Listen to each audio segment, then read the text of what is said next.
Living a frugal life can be seen as living a kind of a boring life, I think, where folks might think that you do without in order just to save a dollar.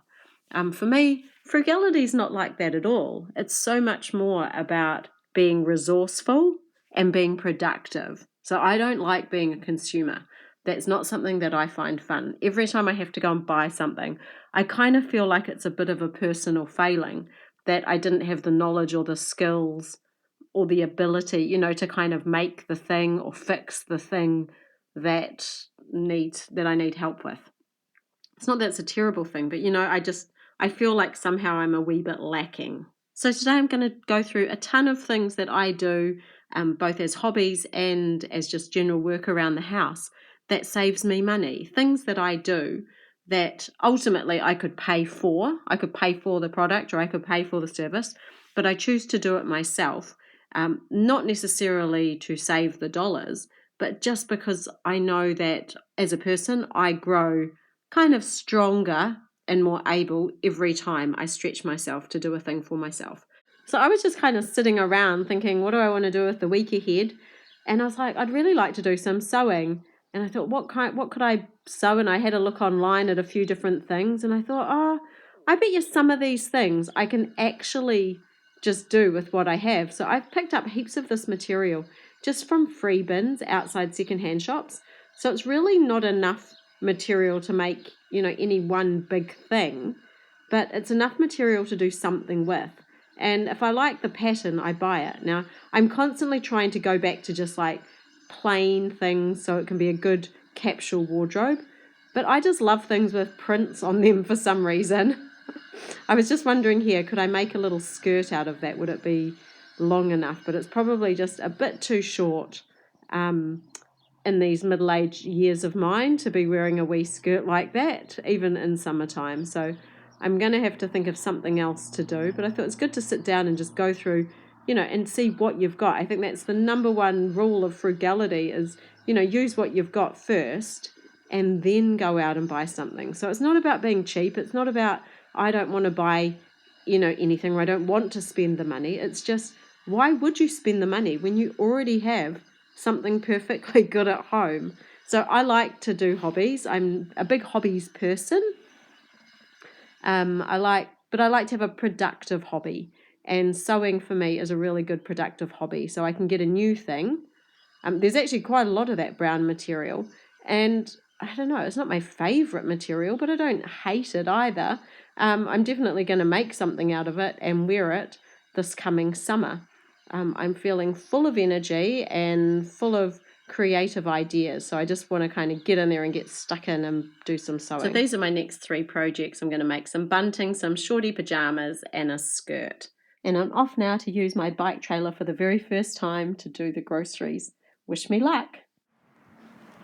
Well, I've done it. My first grocery shop using my bike trailer.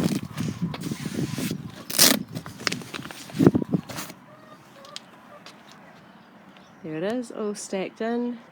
And I've kind of come to think of this more expensive time of life that we're currently all experiencing as a bit of a gift.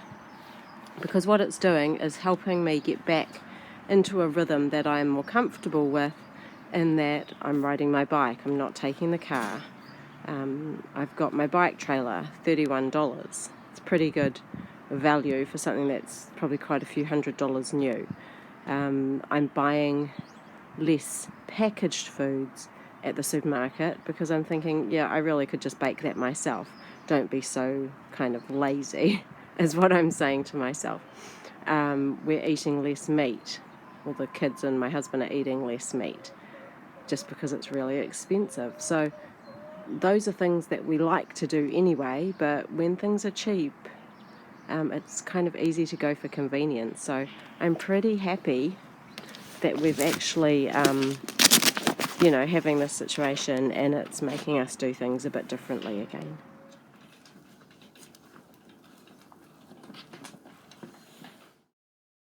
After putting away the groceries, I'm out to the woodshed. We ordered 4 cords of wood this year, and it didn't get delivered on time. It's the same guy we've used for about 3 previous years, and there's never been a problem. This year the wood didn't arrive, and then when it did arrive, it was wet. Not wet as in it looks like it's been in the rain, but you just pick it up and you know that it's heavy, so it must be wet. I brought it up with him. I said, hey, I think you've delivered us some wet wood. What do you say? And he's like, no way, it's not wet. I'd never do that to you, da-da-da-da-da. So anyway, I was talking with my dad about it, and he came for a visit, and when he left, he gave me a present, and it was this moisture meter for wood. So you can see there, can you see there? It's in the 20s. It should be about 14 for good burning wood. So that wood is definitely too wet. And I just went through and did a whole lot of it. And I mean, I'm really mad about it, actually, because you pay a huge amount of money. We spent $1,800 on our wood this year. So it's a lot of money. Yeah, that one there's all right, not too bad. But yeah, a lot of money, and I don't know, I feel pretty annoyed. A frugal life is a busy life, I reckon, but busy in a good way. I need to go and change my shoes because my daughter will go mad if she sees me in her Crocs. First thing I'm going to do is get inside. I'm not going to put on those dirty shoes and clean this pan. Now, a trick that I have recently learnt, because I always burn pans, it's just part of how I cook. Everything, well, not everything, but I burn a lot of things, right? Now, I used to have pumice for getting off the burnt bit, and now we don't have any pumice. So I bought a scouring pad, but that doesn't really take off the burnt bits either. So I learnt that if you put coffee grounds in your pan or pot or whatever's burnt, it will take it off. And it works really well. So when my husband makes a pot of coffee, when he's finished, he will put the old coffee grounds in whatever I'm soaking to try and get off the burnt bits. And then a few hours later, I can come in and wash it away, and it works really, really well.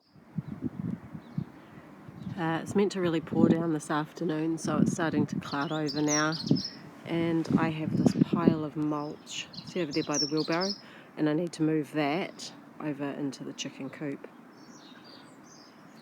And I always like to show off the garden as well. It's looking good, hey?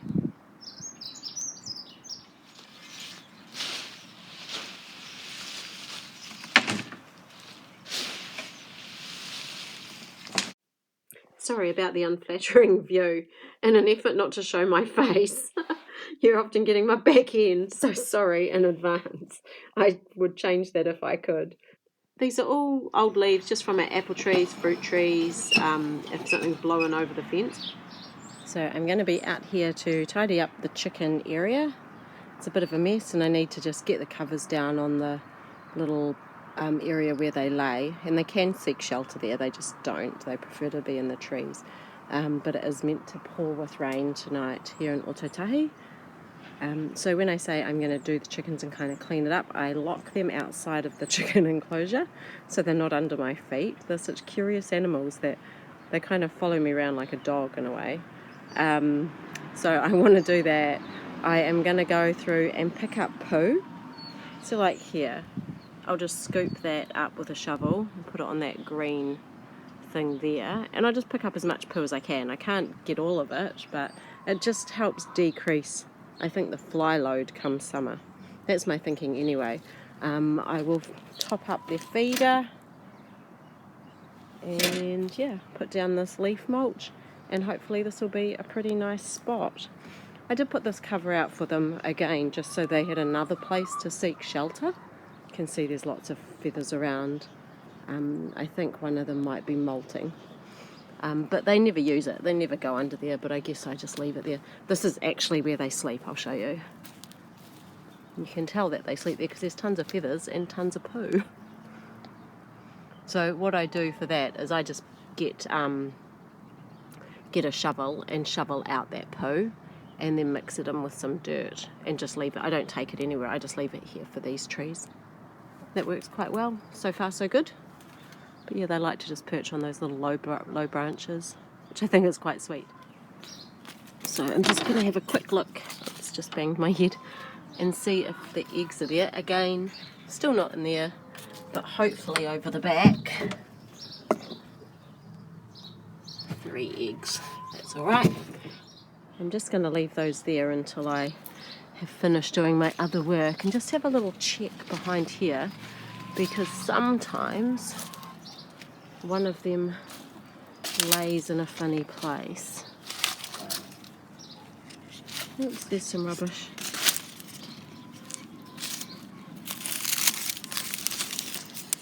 Can't get around there. Okay, it looks like we've got them all. Just 3 eggs today from the 5 chickens. So topping up their food is a job best done when it's not pouring with rain, so that no rain gets inside this feed bucket. This is our last lot of feed though, so we need to get some more animal feed.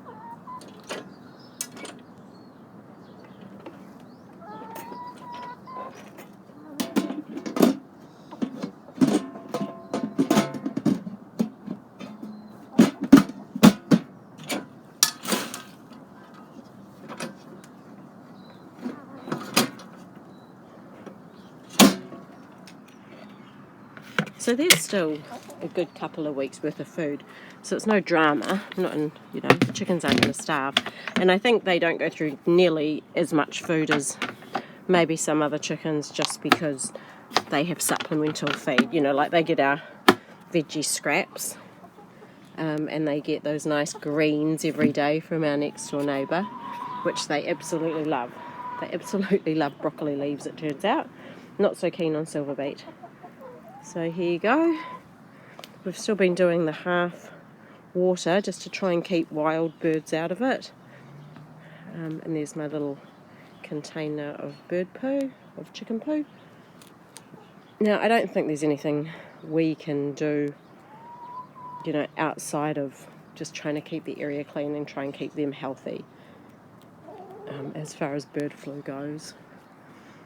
I think if there was notification of bird flu in Christchurch and it was a short-term thing, I would definitely create some space. What I've said to my husband, because he didn't want to go ahead and make something in advance, I said if I do feel that we have to do something, they're just going to go in the garage and then we'll have to build something ASAP. And he was like, oh, okay. Okay, so let's get this mulch out. Doesn't take long, does it, for places to become quite barren when chickens are here. This used to be, like all through here used to be grass, like it used to be a kind of meandering, like a little bit looking like a stream or something, like it came right in by where that grey shelter is, and out there, and that was all green grass. So I've got that out now. I need to go and find the rake and spread that around. I wasn't able to find it quickly before, so I'm going to have to go back and have a proper look.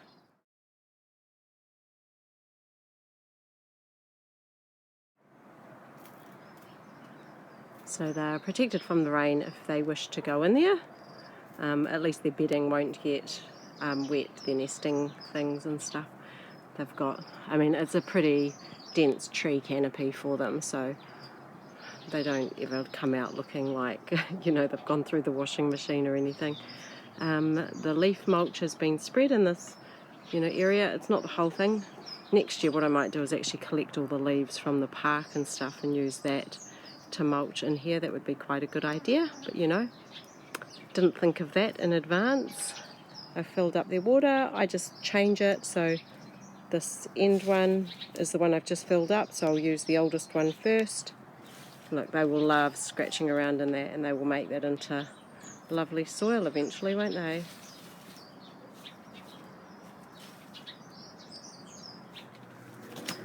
Like I said, they're very curious. It didn't take them long to come in there and decide that actually inside the enclosure was better than outside. It's so good to see. I love watching chickens do their natural thing. They will be very happy there. Maybe I should ask around the neighbours and just see if one of the neighbours has got piles of leaves and we could go and collect them and put them in here as well. Helps keep them happy and healthy. Now this here is actually old chicken poo. So the spider's web over there. So old chicken poo, look at that, bubbling away. It's probably completely fermented. But anyway, I'm going to fill that up with water and then go and put it on an empty garden bed. I'm not a tea drinker, but recently we had some people stay and they were tea drinkers, so we bought this tea. And both myself and my son like a cup of chai, and I was going to buy some today at the supermarket because it was $2.99 for 10 sachets. And then I went, no, don't do that, because it's wasteful. You know, I don't want to buy the plastic packaging around the chai latte thing. But when it's cheap, I feel kind of compelled, like, oh, that's a good bargain, I'll do that anyway, even though it's not what I actually want to do. So I kind of had my hand on it, and I was like, and then I put it back, and I went, no, I'm going to come home and just make some chai latte. But what I'm going to do is just make the tea part of it so that we just have to heat it up and add milk. And then it's easy to do, right? So I've already boiled some water here. So I'm just going to chuck in. I've got 5 tea bags. I don't know if maybe that's too much. Let's try 4 tea bags.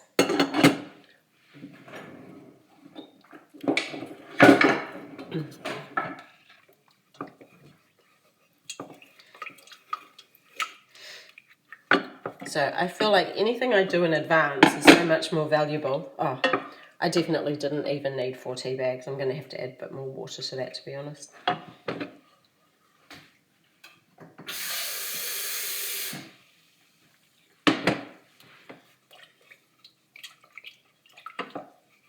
Live and learn. So my plan is that I'm then going to get rid of those tea bags.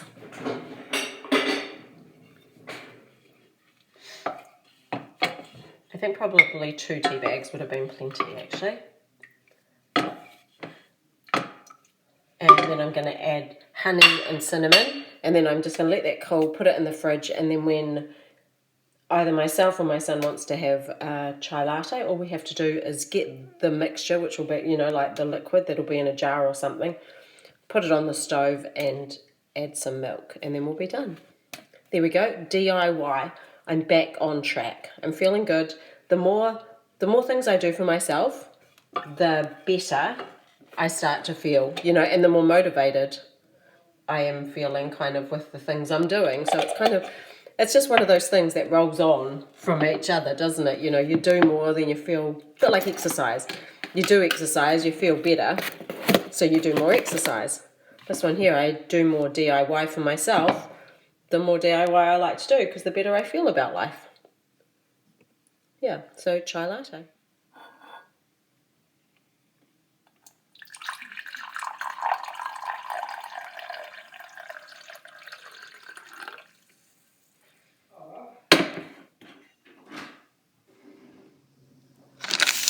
I need to make some soup also. I've got some very old celery here.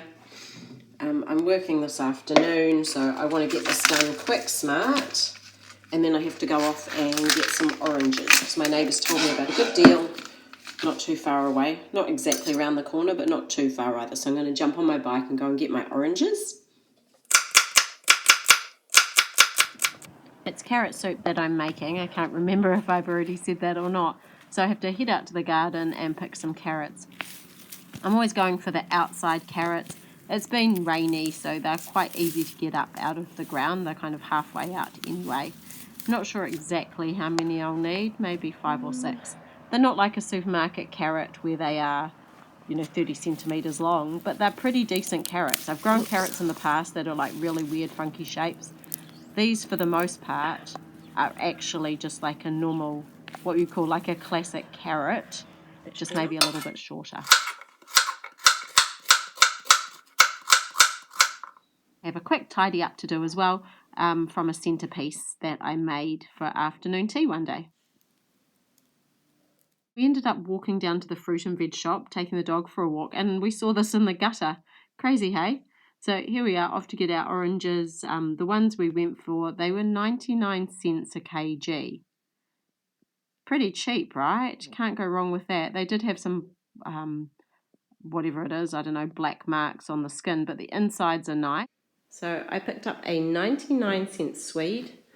Never had one that I can think of. Certainly never bought one. And I bought these oranges, which were all 99 cents a kg. They've got this black stuff on the inside, but my neighbour bought me a couple over and they're really yummy on the inside, so that's okay. And I've got about 5.5 kgs of those, so 99 cents per kg. So all up, I spent $6.60 for my bags of oranges. Actually, I should get them out for you, hang on. Yeah, so there's my bags of oranges and one Swede.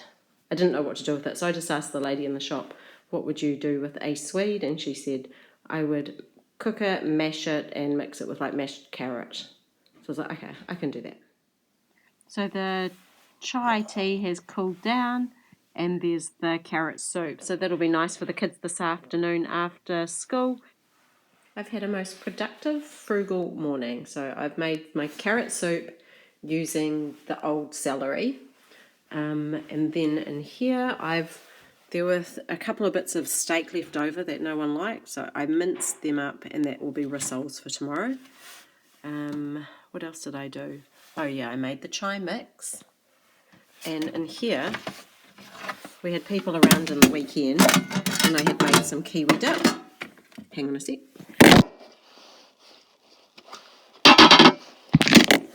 And it was just sitting in the plate, you know, kind of like the yuck old plate. That it had been put, well, it wasn't a yuck old plate, but it had been put in like a ramekin and just left and put back in the fridge.